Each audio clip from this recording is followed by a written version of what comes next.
ಆಸೀನರಾಗಿರ್ತಕ್ಕಂಥ ಎಲ್ಲ ಪೂಜನೀಯ,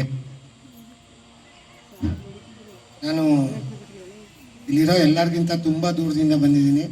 ಹಾಗಾಗಿ ಸ್ವಲ್ಪ ಅವಕಾಶ ಕೊಡ. ಕಾರಣ ಇಷ್ಟೇ,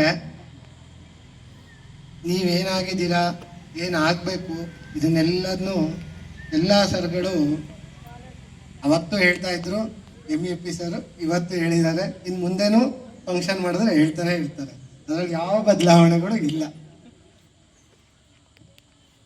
ಆದರೆ ನಾನು ಯಾಕೆ ಮಾತಾಡಬೇಕು ಅಂತ ಅಂದ್ಕೊಂಡಿದ್ದೀನಿ ಅಂದರೆ, NSR ಸರ್ ಹೇಳಿದ ಹಾಗೆ ನನಗೂ ಇದು ಮೊಟ್ಟ ಮೊದಲನೇ ಸ್ಕೂಲು. ನಾನು ಈ ಸ್ಕೂಲಿಗೆ ಪ್ರಥಮವಾಗಿ ಬಂದಾಗ ಬರೀ 24 ವರ್ಷ ನನಗೆ.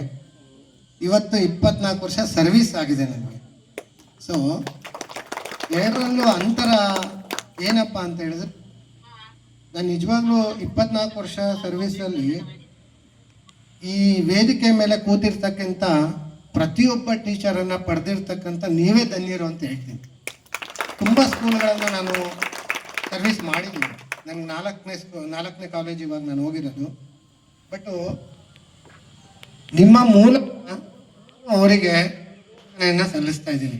ಯಾಕೆ ಅಂದರೆ, ನಾನು ಈ ಸ್ಕೂಲಿಗೆ ಬಂದಾಗ ಹೇಳಿದ್ನಲ್ಲ, ಬರೀ 24 ವರ್ಷ, ನೀವೀಗೇನು ಏಜಲ್ಲಿ ಇದ್ದೀರೋ ನಿಮಗಿಂತ 14 ವರ್ಷ ಸಣ್ಣವನು. ಬಟ್ ಯಾವತ್ತೂ ನನ್ನನ್ನು ಈ ವೇದಿಕೆ ಮೇಲೆ ಇರ್ತಕ್ಕಂಥ ಪ್ರತಿಯೊಬ್ಬರು ನನ್ನನ್ನು ಒಬ್ಬ ಸ್ಟೂಡೆಂಟ್, ಒಬ್ಬ ಟೀಚರ್ ಅಂತ ಅನ್ಸ್ಕೊಂಡ್ಲೇ ಇಲ್ಲ. ನಾನು ವೆರಿ ಫಸ್ಟ್ ಡೇ ಎಕ್ಸ್ಪೀರಿಯನ್ಸು. ನಾನು ಒಂದು ಬ್ಯಾಗ್ ಹಾಕ್ಕೊಂಡು ಸ್ಟಾಫ್ ರೂಮಿಗೆ ಬಂದುಬಿಟ್ಟು ಬ್ಯಾಗ್ ಇಳಿಸಿದ್ರೆ, ವೆಂಕಟೇಶಪ್ಪ ಸರ್ ಪ್ರಿನ್ಸಿಪಾಲ್ ಇದ್ದರು, ಅವರು ಎಷ್ಟೊತ್ತಾರು ನನ್ನ ಕಡೆ ನೋಡಲೇ ಇಲ್ಲ.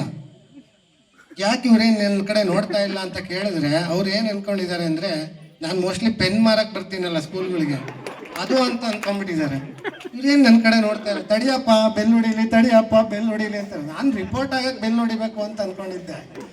ಆಮೇಲೆ ಗೊತ್ತಾಯ್ತು, ಇವ್ರು ನನ್ನ ಆ ಥರ ಅಂದ್ಕೊಂಡಿದ್ದಾರೆ ಅಂತ. ಸೊ ಇದು ಕೇವಲ ಒಂದು ಎಕ್ಸ್ಪೀರಿಯನ್ಸ್ ಅಲ್ಲ.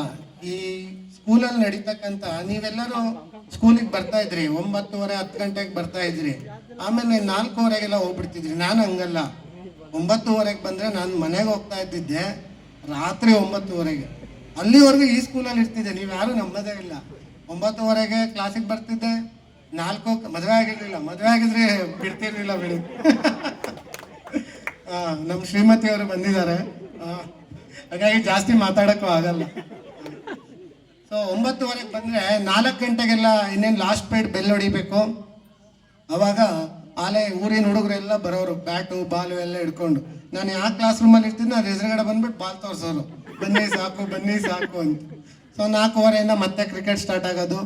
6:30 7 7:30ವರೆಗೂ ಮತ್ತೆ ಮನೆಗೆ ಹೋಗೋದು, ಊಟ ಮಾಡ್ಕೊಳ್ಳೋದು. ಮತ್ತೆ 8:00ಗೆ ನಾನು ಶ್ರೀನಾಥ ಅವರೆಲ್ಲ ಬಂದ್ಬಿಟ್ಟು ಮತ್ತೆ ಅದು ರಾತ್ರಿ 10:30ವರೆಗೂ ಇಲ್ಲೇ ಕೂತ್ಕೊಳ್ಳೋದು.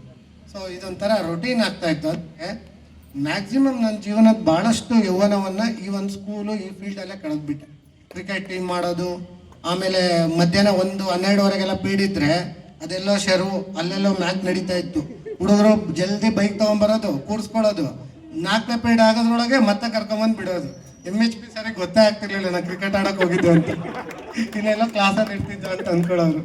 ಸೊ ಇಷ್ಟೆಲ್ಲ ಅವಕಾಶಗಳನ್ನು ನನಗೆ ಕೊಟ್ಟಿದ್ರು. ಯಾವಾಗಲೂ ಅಷ್ಟೇ, ನಾನು 1 ವರ್ಷ ಅಷ್ಟೇ ನನ್ನ ಕಾಲೇಜಿಗೆ ಬಂದು, ಆ ವರ್ಷನೇ NSR ನನಗೆ ನೀನು ಮ್ಯಾಥ್ಸ್ ತೊಗೊಳಪ್ಪ, ಜಾಮೆಟ್ರಿ ತಗೋ ಅಂತ ಹೇಳಿದ್ರು. ಆಮೇಲೆ ನೆಕ್ಸ್ಟ್ ಇಯರು ನೀನು 10th ಇಯರ್ ಕ್ಲಾಸ್ ಟೀಚರ್, ಈಗಿದ್ದೀರಲ್ಲ ನಿಮಗೆ ಕ್ಲಾಸ್ ಟೀಚರ್ ನಾನೇ ಆಗಿದ್ದು. ಸೊ ಅದಕ್ಕೆಲ್ಲರೂ ಅಷ್ಟು ಸುಲಭವಾಗಿ ಜೂನಿಯರ್ಗಳಿಗೆ ಆ ಥರ ಅವಕಾಶಗಳನ್ನು ಯಾರೂ ಕೊಡೋದಿಲ್ಲ. ಸೊ ಆ ಎಲ್ಲ ಅವಕಾಶಗಳನ್ನು ನಾನು ಸದುಪಯೋಗನ ದುರುಪಯೋಗನ ಒಟ್ಟಂತೂ ಪಡಿಸ್ಕೊಂಡಿದ್ದೀನಿ. ಸೊ ಅವರೆಲ್ಲರಿಗೂ ನಾನು ಭಾಳ ಚಿರಋಣಿ ಆಗಿರ್ತೀನಿ.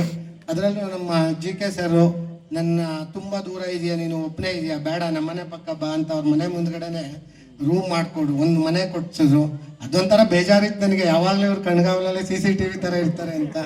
ಬಟ್ ಅವರಿಂದ ತಪ್ಪಿಸ್ಕೊಂಡು ಹೋಗ್ಬೇಕು ಅಂತ ಯಾವಾಗಲೂ ಅನ್ಕೋತಾ ಇದ್ದೆ ನಾನು. ಕಾಂಪೌಂಡೆಲ್ಲ ಆರೋದು, GK ಮಾಸ್ಟರ್ ಎಲ್ಲಿ ನೋಡ್ತಾರೋ ಅಂತ. ಈ ಎಲ್ಲ ಅನುಭವಗಳನ್ನು ನೀವೇನೇನು ಅನುಭವಿಸ್ತಿದ್ದೀರೋ ಅದೆಲ್ಲವನ್ನು ನಾನು ನನ್ನ ಜೀವನದಲ್ಲಿ ಈ ಫೀಲ್ಡಲ್ಲೇ ನಾನು ಅನುಭವಿಸ್ಬಿಟ್ಟಿದ್ದೀನಿ. ಹಾಗಾಗಿ ನಾನು ನಿಮಗಿಂತನೂ ಹೆಚ್ಚಾಗಿ ನಾನು ಈ ಗುರುಗಳಿಗೆ ನಾನು ವಂದನೆಯನ್ನು ಸಲ್ಲಿಸ್ತಾ ಇದ್ದೀನಿ. ಸೊ ಈ ನೆನಪುಗಳು ನನಗೆ ಸದಾ ಇರುತ್ತೆ. ಇದ್ರ ಜೊತೆಗೆ ನೀವೆಲ್ಲ ನನ್ನನ್ನು ಬಂದು ಅಲ್ಲಿವರೆಗೂ ಇನ್ವೈಟ್ ಮಾಡಿದ್ದೀರಾ ಸರ್ಗಳು ಹೇಳ್ದಾಗೆ. ಸೊ ಅದು ಭಾಳ ಖುಷಿ ಕೊಡ್ತು. ಭಾರತಿ ಇನ್ನೊಂದ್ಸರಿ ನಾನು ರೀಜ್ನಲ್ ಇನ್ಸ್ಟಿಟ್ಯೂಟ್ ಆಫ್ ಮೈಸೂರಲ್ಲಿ ಒಂದ್ಸರಿ ಮೀಟ್ ಮಾಡಿದ್ದೆ. ಅವಾಗಿನ್ನೂ ಓದ್ತಾ ಇದ್ಲು ಅವಳು ಹುಡುಗಿ. ಓದ್ತಾ ಇರಬೇಕಾದ್ರೆ ಅವಳೇ ಬಂದ್ಬಿಟ್ಟು ನನ್ನ ಮಾತಾಡ್ಸಿದ್ಲು. ಆಮೇಲೆ ಹೊರಗಡೆ ಕರ್ಕೊಂಡೋಗಿ ಏನೋ ಒಂದು ಯಾವುದೋ ಒಂದು ಬುಕ್ಸ್ ಏನೋ ಕೊಡಿಸಿದ್ದೆ. ಅದನ್ನು ಯಾವಾಗಲೂ ಹೇಳ್ತಾಳೆ ನನಗೆ ಫೋನ್ ಮಾಡಿದಾಗೆಲ್ಲ, ನೀವು ನನಗೆ ಬುಕ್ಸ್ ಕೊಡ್ಸಿದ್ರಿ, ನನಗೆ ಬುಕ್ಸ್ ಕೊಡ್ಸಿದ್ರಿ ಅಂತ. ಸೊ ಅವಳೊಬ್ಬಳನ್ನ ಮಾತ್ರ ಮೀಟ್ ಮಾಡೋಕ್ಕೆ ಸಾಧ್ಯ ಆಗಿತ್ತು. ಬೇರೆ ಯಾರನ್ನೂ ನಿಮ್ಮ ಬ್ಯಾಚಲ್ಲಿ ನಾನು ಅಷ್ಟು ಮೀಟ್ ಮಾಡಿಲ್ಲ. ನಿಮ್ಮ ಸೀನಿಯರ್ಸ್ ಸ್ವಲ್ಪ ಜಾಸ್ತಿ ಕಾಂಟ್ಯಾಕ್ಟಲ್ಲಿತ್ತು. ಅಷ್ಟು ದೂರದಿಂದ ಅಷ್ಟು ದೂರಕ್ಕೆ ಬಂದು ನನ್ನನ್ನು ಕರೆಸಿ ಇನ್ವೈಟ್ ಮಾಡಿ ಈ ಗುರುಗಳಿಗೆ ವಂದನೆಯನ್ನು ಸಲ್ಲಿಸಲಿಕ್ಕೆ ಈ ಒಂದು ಶಾಲೆಗೆ ನಾನು ಖಂಡಿತವಾಗ ನಾನು ಕೈ ಎತ್ತಿ ಮುಗಿತೀನಿ. ಈ ಶಾಲೆಗೆ ನನಗೆ ಎಲ್ಲವನ್ನ ಕೊಟ್ಟಿದೆ ಈ ಶಾಲೆ. ಮತ್ತೊಮ್ಮೆ ಈ ಶಾಲೆಗೆ ಅವರೆಲ್ಲರಿಗೂ ಚಿರಋಣಿಯಾಗಿರ್ತೀನಿ.